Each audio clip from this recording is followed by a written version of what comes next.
ओम शांति। ब्रह्मा बाबा के 18 कदम, आज 9वां कदम। तो लवलीन स्थिति के अनुभव द्वारा साक्षात्कार मुहूर्त। जैसे शुरू में घर बैठे ब्रह्मा रूप का साक्षात्कार होता, सभी अनुभव करते थे जैसे प्रैक्टिकल में कोई बोल रहा है, इशारा कर रहा है। ऐसे ही अंत में निमित्त बनी हुई आत्माओं द्वारा ये अनुभव होगा। इसके लिए ब्रह्मा बाप समान सदा एक के प्यार में समाये हुए रहो। ये लवलीन स्थिति साक्षात्कार मुहूर्त बना देगी।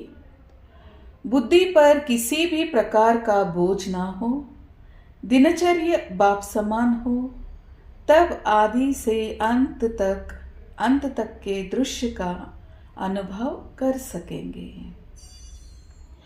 तो आज बाबा समझानी दे रहे हैं कि जैसे शुरू में घर बैठे भी ब्रह्मा रूप का साक्षात्कार होता था, सभी अनुभव करते थे जैसे प्रैक्टिकल में कोई बोल रहा है, इशारा कर रहा है। ऐसे ही अंत में निमित्त बनी हुई आत्माओं द्वारा भी आप अनुभव करेंगे। इसके लिए ब्रह्मा बाबा के समान सदा एक के प्यार में समाये हुए रहो, यानी सदा बुद्धि शिव बाबा के साथ में जुटा रहे। यह लवलीन स्थिति जो है साक्षात्कार की मूर्त बना देगी। बुद्धि पर किसी भी प्रकार का बोझ ना हो, दिनचर्या बाप समान हो जैसे ब्रह्मा बाबा करते थे, तब आदि से अंत के दृश्य का अनुभव कर सकेंगे। तो हमें फॉलो फादर करना है। बाबा ने पूरा डायरेक्शन बताया है कि हमें कैसे रहना है, स्थिति कैसे रहनी चाहिए। और आगे बाबा समझाने दे रहे हैं, सदा निश्चिंत और अचल स्थिति। एक बार बाबा को अनायास ही एक शरीर की व्याधि ने आ घेरा, परंतु उस बीमारी में भी बाबा अपनी निश्चिंत और अचल स्थिति में थे। बाबा जब बच्चों के चेहरे की रेखाएं गंभीर व चिंता की देखते थे, तो मधुर आवाज में कहते, बच्चे मैं तो बिल्कुल ही ठीक हूं। तो बाबा बच्चों को देखते यही कहते कि बच्चे मैं तो बिल्कुल ठीक हूँ। ये तो आप सब जानते ही हो कि ये पुराना शरीर है। पुरानी चीज को कोई चंदिया लगाकर ही चलाया जाता है। बाकी बाबा को कुछ भी नहीं हुआ है। सिर्फ बाबा कहते थे कि सिर्फ ये तो शरीर की एक बीमारी है जिसे हमें पार करना ही है। तो फिक्र से फाकिर रहो बच्चे। तो बाबा कहते थे फिक्र मत करो, फिक्र से बेफिक्र हो जाओ। तो फिक्र से फारिग रहो बच्चे।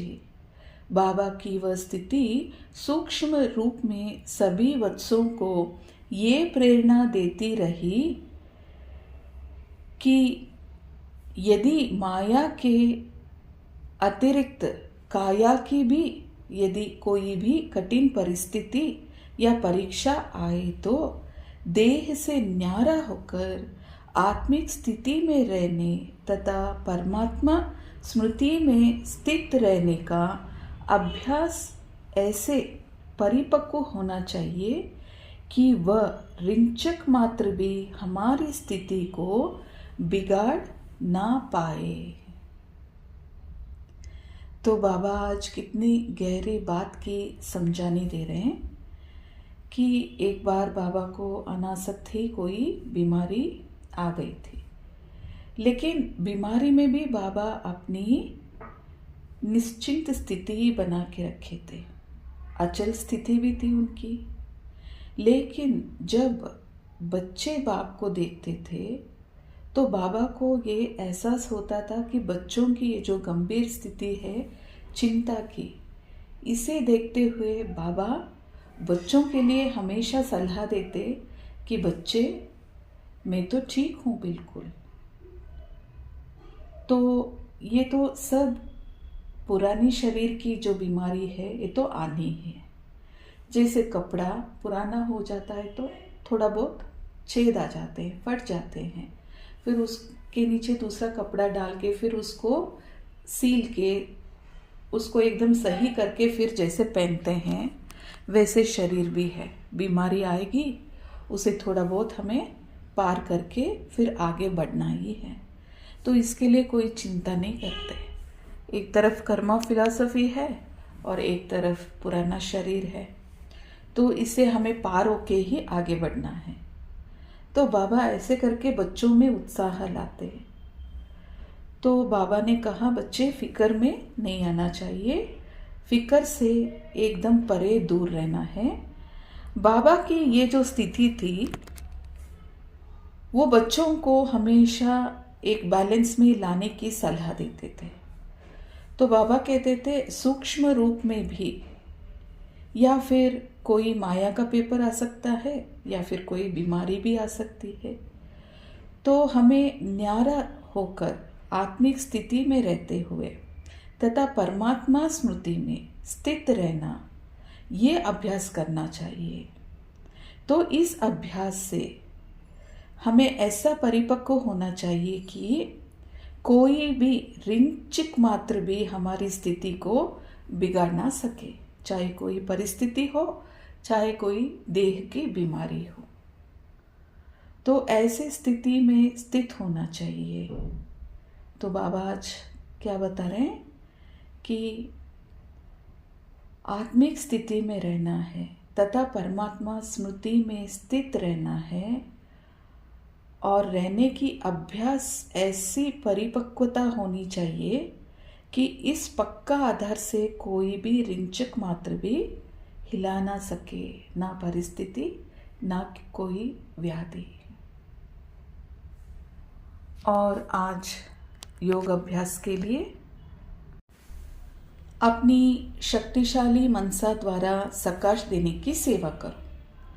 अब स्व कल्याण का ऐसा श्रेष्ठ प्लान बनाओ जो विश्व सेवा में सकाश आपे ही मिलती रहे।